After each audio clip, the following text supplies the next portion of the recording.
بسم اللہ الرحمن الرحیم رب اشرح لی صدری ویسر لی امری واحلل عقدۃ من لسانی یفقهوا قولی اللہم ربنا زدنا علما یا معلم ابراہیم علمنا یا مفاہم سلیمان فہمنا۔ سیرہ کی آج ہم دوسرے ایک اور لیسن پہ آ رہے ہیں، جس میں کہ ہم نے یہ دیکھنا ہے، کل ہم نے یہ کہا تھا کہ جب آپ نے پبلکلی لوگوں کو دین کی طرف بلانا شروع ہوا تو آپ کی اپوزیشن جو تھی وہ بہت بڑھ گئی، اور اب کس طرح سے انہوں نے آپ کی اپوزیشن کی۔ آج ہم یہ دیکھیں گے کہ انہوں نے کیا کیا طریقے اختیار کیے آپ صلی اللہ علیہ وسلم کو روکنے کے لیے۔ سب سے پہلے تو انہوں نے یہ کیا کہ ابو طالب کے ساتھ جا کے بات کی، کیونکہ ابو طالب جو تھے وہ چیف تھے اور ہائیسٹ اتھارٹی تھے، اور ان لوگوں سے جا کے بات کی۔ ہمیں ایک بات ذرا سمجھنی ہوگی کہ مکہ کا ایک پولیٹیکل سٹرکچر کیا تھا، کیونکہ ایک رولر نہیں تھا، یہ نہیں تھا کہ کوئی ایک ہیڈ آف دا اسٹیٹ ہو۔ ہر ٹرائب تھی اور ٹرائبس تھیں، اور ٹرائبس کے پھر سب ٹرائبس ہوتی تھیں، اور سب ٹرائبس کا ایک چیف ہوتا تھا، ہیڈ ہوتا تھا، جو سارے کے سارے دارالندوہ ایک گھر تھا جس میں اکٹھے ہوتے تھے، اور یہ بہت سینئر لوگوں کا گروپ ہوتا تھا، اور ان کی بات جو تھی، اگرچہ یہ ایک حکم نہیں جاری کر سکتے تھے، لیکن جو یہ بات کرتے تھے وہ بات بہت اہم ہوتی تھی۔ اور اس میں دارالندوہ میں ہر سب ٹرائب کا ایک نمائندہ موجود ہوتا تھا، اور اسی طرح یہ جو بنو ہاشم تھے، یعنی قریش ان کی مین ٹرائب تھی، اور قریش کی جو ایک سب ٹرائب تھی بنو ہاشم، اس کے لیڈر کون تھے؟ ابو طالب تھے۔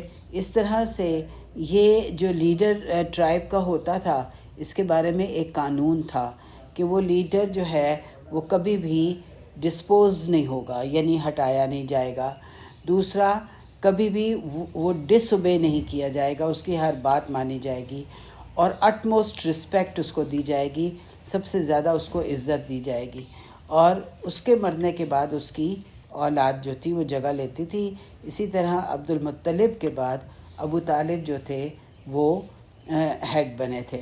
ابو طالب کو جب یہ کہا گیا تو انہوں نے ایک نرم سا رویہ اختیار کیا، اور ان کو کوئی ایسی بات کہہ دی جس سے کہ قریش تھوڑا سا مطمئن ہو گئے، ان کے قبیلے کے لوگ مطمئن ہو گئے، اور معاملہ انہوں نے سوچا کہ معاملہ رفع دفع ہو جائے گا، لیکن ایسا نہ ہوا۔ جیسے زیادہ سے زیادہ لوگ ایمان لانے لگے اور پیغام سننے لگے، تو قریش جو تھے انہوں نے اپنا پریشر جو تھا وہ ابو طالب پر بڑھا دیا۔ پہلے تو منت سماجت کی، پھر انہوں نے ان کو برائب کرنے کی کوشش کی، اور پھر آخر انہوں نے ان کو دھمکیاں دیں، اور دھمکی میں یہ انہوں نے کہا کہ اب ہم اس چیز کو برداشت نہیں کر سکتے، تمہارا بھتیجا ہمارے آباء و اجداد کی بے عزتی کر رہا ہے اور ہمارے بتوں کی بے عزتی کرتا ہے۔ آج بھی یہی ہے، ہم دیکھتے ہیں کہ اسلام میں اگرچہ کوئی ایسی بات جو ہے وہ نہیں کی ہوتی، لیکن اس کو بہت بڑھا چڑھا کر اسلام کے خلاف استعمال کیا جاتا ہے، اور یہاں پہ بھی غلط معنی پہنائے جاتے ہیں۔ یہاں پہ بھی ہم دیکھتے ہیں کہ آپ صلی اللہ علیہ وسلم نے نہ ان کے آباء و اجداد کے بارے میں کوئی بات کی تھی، اور نہ ہی ان کے بتوں کے بارے میں بات کی تھی۔ آپ کا پیغام تو صرف توحید کا تھا، اور آپ صلی اللہ علیہ وسلم کہتے تھے کہ بتوں کی جو پوجا ہے وہ عقل مندی کی نشانی نہیں ہے۔ تو اللہ تعالیٰ یہ کہا کہ انہوں نے یہ کہا کہ ہمارے باپ دادا بھی تو، ان کا یہ کہنا تھا کہ ہمارے باپ دادا بھی تو یہی کرتے تھے، اس لیے اگر تم کہتے ہو کہ یہ عقل مندی کی نشانی نہیں ہے تو اس کا مطلب یہ ہے کہ ہمارے باپ دادا بے وقوف تھے، اور تم یہ کہتے ہو کہ بت جو ہے وہ صحیح نہیں ہے، تو تمہارے بتوں کی بے عزتی کرتے ہو، جبکہ آپ نے ایسا نہیں کیا تھا۔ قرآن پاک میں تو صاف ہے کہ وَلَا تَسُبُّوا الَّذِينَ يَدْعُونَ مِن دُونِ اللَّهِ فَسَيُّبُّوا اللَّهَ عَدُوًّا بِغَيْرِ علم، کہ تم ان کے بتوں کو برا بھلا نہ کہو، ورنہ وہ تمہارے رب کو برا کہیں گے بغیر علم کے۔ کیونکہ اللہ کے خلاف وہ بات کریں گے جس کا ان کو علم نہیں ہے کہ وہ کتنی بڑی بات ہے. تو اس لیے انہوں نے یہ پریشر آ کے ڈالا کہ یا تو تم خود اس کو روک دو یا پھر ہمارے حوالے کر دو. یہ 2 آپشنز جو تھی انہوں نے آپ کو دیں. ابو طالب کے ساتھ ان کی قوم نے آج تک کبھی ایسی بات نہیں کی تھی، اور کیونکہ لوگوں کا غصہ بڑھ رہا تھا، اسی لیے انہوں نے یہ بات آ کے اتنے ثبوت کے ساتھ کی. تو آپ دیکھیں کہ بیسیکلی ہر لیڈر جو ہے اس کی طاقت کون ہوتی ہے؟ اس کے عوام ہوتے ہیں. اس کے عوام اس کے ساتھ دیتے ہیں تو وہی اس کی طاقت ہوتے ہیں، ورنہ لیڈر ایک بہت کمزور چیز ہوتی ہے. اگر عوام اس کا ساتھ نہ دیں تو وہ لیڈر نہیں رہتا ہے اور وہ پاور لیس ہو جاتا ہے. اس کا جو دار و مدار ہوتا ہے لیڈرشپ کا، وہ اس کے فالوورز پہ ہوتا ہے. تو اب یہاں پہ ابو طالب جو تھے ان کو نظر آ رہا تھا کہ یہ لوگ ابو طالب کے خلاف ہو رہے ہیں. اچھا، اور دوسرا ایک اور چیز ہمیں یہاں پہ ذہن نشین رکھنی ہے کہ عربوں کا یہ ایک لا تھا کہ وہ اپنے کسی قبیلے کے کسی شخص کو مار نہیں سکتے تھے جب تک کہ چیف کی اجازت نہ ہو. یہی وہ جو گینگ مینٹیلٹی ہوتی ہے نا، وہی تھی کہ اگر ٹرائب کے کسی بندے نے کچھ غلط کام کیا ہے تو سزا کون دے گی؟ ٹرائب دے گی، اور چیف اس کا فیصلہ کرے گا. اس لیے جب تک ابو طالب رسول اللہ صلی اللہ علیہ وسلم کو ان کے حوالے نہ کر دیتے، وہ آپ صلی اللہ علیہ وسلم کا ایک بال بھی بگاڑ نہیں سکتے تھے، ہاتھ نہیں لگا سکتے تھے آپ کو. تو اس بات پہ ابو طالب جو ہیں وہ ذرا پریشان ہو گئے کہ جب یہ مل کے آئے اور بات کی انہوں نے، تو انہوں نے آ کے آپ صلی اللہ علیہ وسلم کو ایموشنلی بلیک میل کرنے کی کوشش کی. یہ تو نہیں کہا کہ یہ کام روک دو، لیکن صرف اتنا ہی کہا کہ میرے بھتیجے اپنے اوپر اور میرے اوپر رحم کرو، کہ اتنا مجھے ایسی پوزیشن میں نہیں ڈالو جو میں برداشت نہیں کر سکتا. تو یہ ایک بہت بڑا ایموشنل بلیک میل تھا. ایٹ بیسٹ انہوں نے اپنی کوشش کی.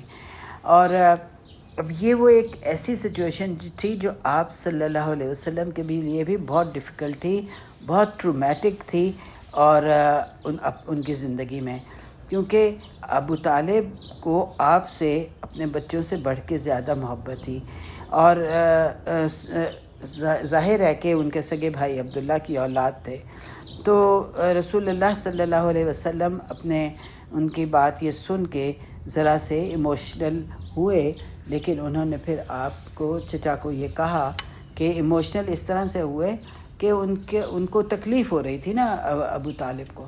تو یعنی دین میں تو کوئی تبدیلی ہو نہیں سکتی تھی، تو ان کو ابو طالب کی تکلیف کی وجہ سے تھوڑی سی پریشانی ہوئی.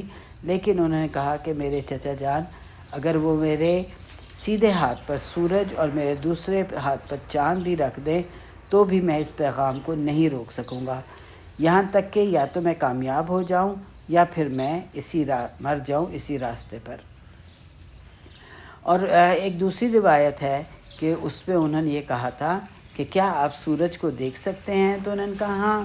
تو انہوں نے کہا کہ اللہ کی قسم، میرے میں اتنی بھی طاقت نہیں ہے، یعنی کہ میں اس کو روک دوں، اس کو اسٹاپ پریچنگ، کہ میں اس کو روک دوں، جتنے کہ آپ کے پاس کہ یہ طاقت ہو کہ آپ کے ہاتھ میں یہ جو سٹک ہے اس سے آپ سورج سے روشنی کر لیں.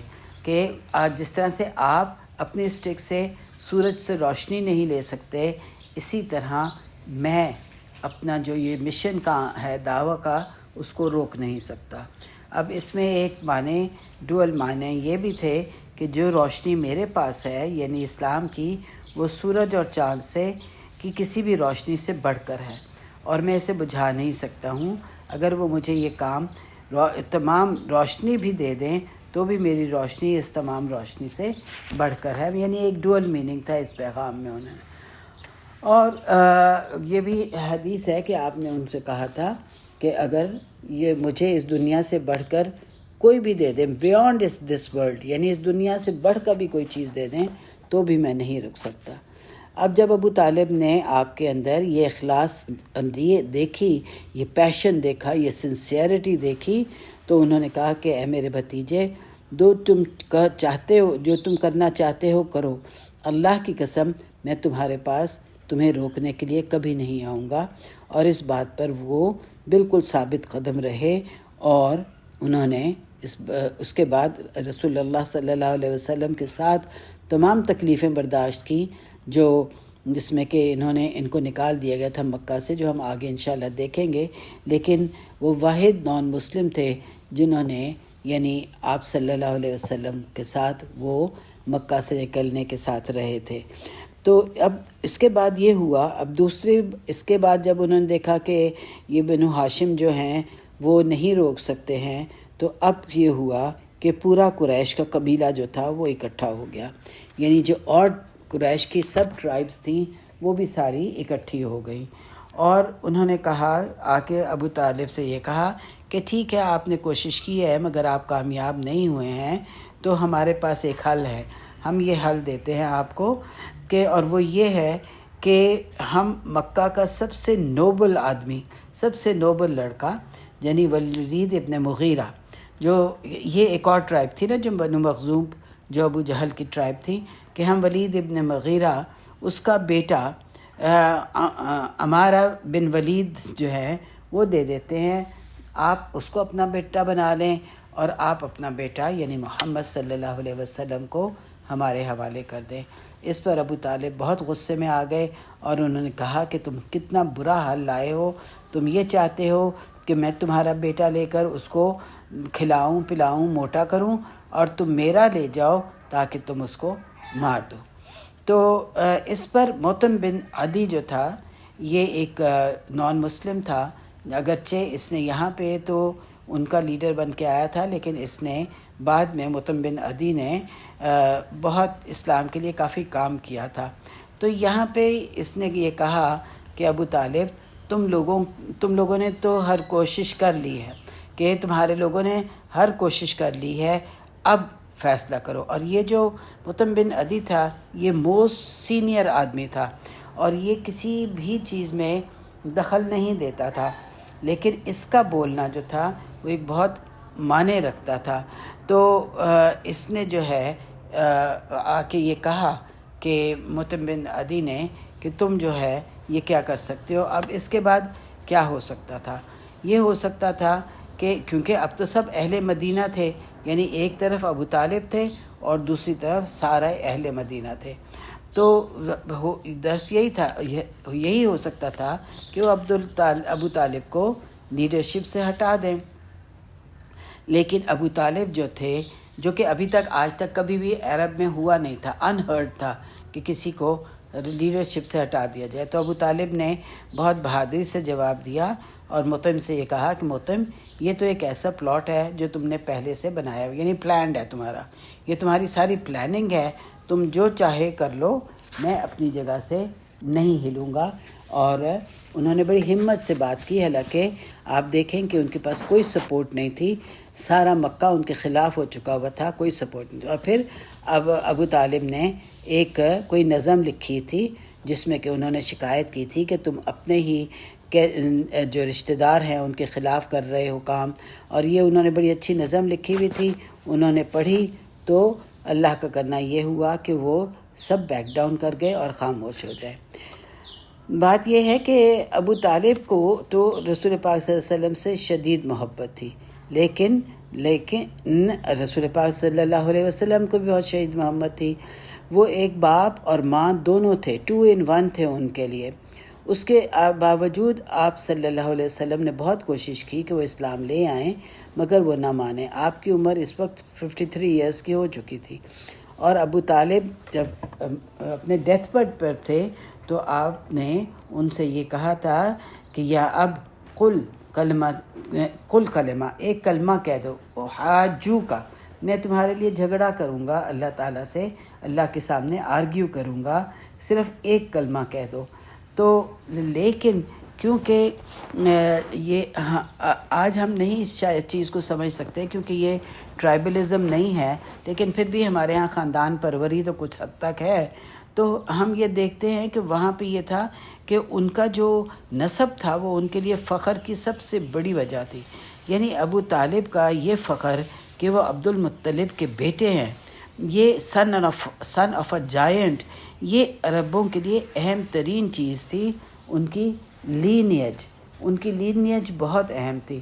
تو جب یہ بات آپ صلی اللہ علیہ وسلم نے کی، آپ منہ کھولنے والے تھے اور کلمہ پڑھنے والے تھے کہ ابو جہل جو تھا وہ فوراً بول پڑا اور اس نے کہا کہ تم اپنے باپ کے دین کو چھوڑ دو گے، یعنی ریلیجن آف یور فادر، اس کو چھوڑ دو گے. بس جب انہوں نے یہ بات سنی تو انہوں نے اپنا منہ جو ہے وہ بند کر لیا اور بس اسی وقت موت کا فرشتہ ان کی جان لے گیا. پھر آپ صلی اللہ علیہ وسلم نے یہ کہا تھا کہ میں اللہ سے گزارش کرتا رہوں گا کہ وہ آپ کو معاف کر دے، کہ اللہ آپ کو معاف کر دے. اور آپ مسلسل ان کے لیے دعا کرتے رہے یہاں تک کہ قرآن پاک کی آیات اتری سورہ توبہ میں 113 میں، کہ جس میں یہ آیات تھی ما کان لنبی والذین آمنوا ان یستغفروا للمشرکین ولو کانوا اولائی قربا من بعد ما تبین لہم انہم اصحاب الجحیم، کہ کسی نبی کے لیے اور نہ ہی کسی مسلمان لوگوں میں ایمان وانے والوں کے لیے اس بات کی اجازت ہے کہ وہ کسی ایسے مشرک کے لیے دعا کریں جن کے لیے ظاہر ہو چکا ہوا ہے کہ وہ جہیم کا، یعنی اس کے جہنم کا حصہ ہے. پھر دوسری سورہ قصص کی آیت تھی انک لا تہدی من احببت، کہ آپ اس کو ہدایت نہیں دے سکتے جس سے آپ محبت کریں، ولیکن اللہ یہدی من یشاء، اللہ تعالیٰ جس کو چاہتا ہے وہ ہدایت دے دیتا ہے. تو یہ وہ آیات تھیں جو کہ اتری. اور بات یہ ہے کہ آپ صلی اللہ علیہ وسلم کا ہم دیکھتے ہیں کہ چار چچا تھے اور ایک حمزہ جو شہید الشہداء تھے، پھر عباس ابن مطلب تھے، وہ اس طرح سے ایلیٹ نہیں تھے، وہ درجہ نہیں تھا جو کہ ان کا تھا حمزہ کا تھا. پھر ابو طالب تھے جو کہ مسلمان نہیں تھے لیکن درجہ ہے. اور پھر ابو لہب یعنی واحد دشمن جس کے بارے میں نام لے کر آیات اتری تھی. تو صحیح مسلم کی روایت ہے کہ ابن عباس نے آپ سے سوال کیا تھا کہ یا رسول اللہ صلی اللہ علیہ وسلم، کیا کہ آپ کے چچا نے آپ کی بہت مدد کی، تو کیا آپ ان کو کوئی فائدہ نہیں پہنچائیں گے؟ تو آپ صلی اللہ علیہ وسلم نے کہا تھا کہ میری دعا کی وجہ سے وہ آگ کے کناروں پر ہیں، اگر میری دعا نہ ہوتی تو وہ جہنم کے سب سے نچلے درجے میں ہوتے، یعنی ان کو سب سے کم سزا جو ہے وہ دی جا رہی ہے. تو پھر یہی چیز جو ہے یہ ہم دیکھتے ہیں کہ یہاں پہ ہمیں کیا سبق اپنے لیے ملتا ہے. توبہ میں اور سورہ قصص میں یہ آیات اتری اور آپ نے اس چیز کو جو ہے پھر اس کے بعد ان کے لیے دعا کرنا جو تھی وہ بند کر دی. اب یہاں سے ہمیں اپنے لیے کیا سبق ملتا ہے؟ ہمیں یہ سبق ملتا ہے کہ اگرچہ ہمیں اولاد اور اپنے رشتہ داروں سے بہت محبت ہے، لیکن اگر وہ کوئی دیندار نہیں ہے، ان میں سے کوئی مسلمان نہیں ہے، نعوذ باللہ خدا نخواستہ، یعنی اگر انہوں نے کہیں ایسی جگہ شادی کر لی ہے جن میں سے کہ آگے وہ مسلمان نہیں ہیں، تو ہم ان کے لیے دعا نہیں کر سکتے. ہاں یہ ہم ضرور دعا کر سکتے ہیں کہ اللہ ان کو ہدایت دے، اللہ تعالیٰ تو انہیں ہدایت کی طرف لے آ، لیکن ہم یہ نہیں کہہ سکتے کہ اللہ تعالیٰ تو انہیں آگ میں نہ ڈالنا یا ان کو سزا نہ دینا. اس بات کی اجازت ہمیں نہیں ہے. ان کی ہدایت کی دعا تو ضرور کر سکتے ہیں کہ اللہ تعالیٰ انہیں ہدایت دے دے، اسلام کی طرف لے آ، مسلمان ہو جائیں، لیکن اس بات کی نہیں کہ وہ بخش دیے جائیں. اس چیز سے اللہ تعالیٰ نے اپنے نبی کو منع کر دیا، تو ہم تو پھر کوئی حیثیت ہی نہیں رکھتے ہیں. اس کے علاوہ پھر ہمیں اپنے لیے کیا سبق آج کے اس میں ملتا ہے؟ وہ یہ ملتا ہے کہ قیامت کے دن کوئی کام نہیں آئے گا، نہ والدین کام آئیں گے نہ بچے کام آئیں گے. ہر ایک کا اپنا عمل اہم ہوگا، ہر ایک کا اپنا جو اس نے اس دنیا میں کیا وہ اہم ہوگا. ہمیں دنیا میں دیکھیں کوئی ذرا سی تکلیف ہوتی ہے تو ہم کس کا سہارا لیتے ہیں؟ یا اپنے بچوں کا یا اپنے بہن بھائیوں کا وہ ہوتے ہیں ہمارے ساتھ، کوئی بیمار ہوتے ہیں، کوئی ہسپتال جانا ہوتا ہے، تو یہی لوگ ہوتے ہیں جو لے کے جاتے ہیں۔ لیکن قیامت کے دن ہمیں کتنی تڑپ ہوگی کہ ہمارا کوئی ساتھ دے اس دن، بالکل تنہا، کوئی ساتھ دینے کے لیے نہیں ہوگا۔ اولاد ساتھ کھڑی ہوئے گی، والدین ہوں گے، آبا و اجداد ہوں گے، لیکن ہر ایک کو کیا ہوگی؟ اپنی فکر ہوگی، ہر ایک کو اپنی فکر ہوگی، ہر شخص اپنے عمل کے لیے پریشان ہوگا۔ تو ہمیں آج اس دنیا میں کل کے لیے تیاری کرنی ہے، کل کے لیے تیار ہونا ہے، تاکہ قیامت کے دن ہم اپنے ایسے اعمال لے کر جائیں۔ ظاہر ہے کہ آپ صلی اللہ علیہ وسلم نے کہا کہ جنت بہت مہنگی ہے۔ ہمارے یہ چھوٹے چھوٹے جو اعمال ہیں نا، جس میں کہ ہمیں اپنی نیتوں کا بھی نہیں پتہ، یہ کیا جنت کے لیے کافی ہوں گے؟ نہیں، ہمارے پاس تو بہت سستے اعمال ہیں، ان سے ہم کیسے جنت خریدیں گے؟ جنت تو بہت مہنگی ہے۔ آپ نے کہا تھا جنت بہت غالی ہے، بہت مہنگی ہے، اور اس کا راستہ بھی بہت مشکل ہے۔ لیکن اس ہر انسان کو اللہ تعالیٰ نے اس بات کی استطاعت دی ہے کہ وہ اس دنیا میں رہ کے اپنے لیے جنت کما سکتا ہے۔ کیسے؟ اپنے اعمال کے ذریعے۔ تو اللہ سے میری دعا ہے اپنے لیے بھی اور آپ سب کے لیے بھی کہ یا اللہ تو ہم سے وہ اعمال کروا لے جو اگر جنت کے قابل نہیں بھی ہیں تو تیری رحمت کے ذریعے ہم جنت الفردوس میں جائیں، اور دوزخ کا نہ ہمیں دیکھنی پڑے، نہ اس کا عذاب چکھنا پڑے، کیونکہ دوزخ میں جانے کے بعد بھی بہت سے مسلمان جنت میں جائیں گے۔ آپ دیکھیں کہ کچھ مسلمان ہوں گے جو جہنم میں جائیں گے، اور اس کے بعد ان کو نکالا جائے گا اور جنت میں بھیجا جائے گا، تو ان کے چہروں سے پتہ چل رہا ہوگا کہ وہ دوزخ سے ہو کے آئے ہیں۔ تو اللہ تعالیٰ قرآن پاک کی آیت ہے کہ جو دوزخ سے بچا لیا گیا اور جنت میں داخل کیا گیا ہوا فاز، وہی کامیابی ہے۔ کہ من زحزح عن النار وادخل الجنت فقد فاز، کہ جو آگ سے بچا لیا گیا اور جنت میں چلا گیا، وہ اصل کامیابی ہے۔ تو اس اصل کامیابی کی دعا مانگیں، اس کے لیے عمل کریں کہ یا رب ہمارے تو عمل چاہے جتنے بھی ہم اچھے کر لیں، لیکن ہمیں پتہ ہے کہ وہ ہمارے عمل جنت حاصل کرنے کے لیے بہت سستے ہیں، ان کی قیمت نہیں ہے۔ تو تو اپنی رحمت سے ہمیں جنت الفردوس کے بلند درجات نصیب کرنا۔ آمین۔ ربنا تقبل منا انک انت السمیع العلیم وتب علینا انک انت التواب الرحیم، وصلی اللہ علی نبینا محمد وعلی آلہ وصحبہ اجمعین، وآخر دعوانا الحمد للہ رب العالمین۔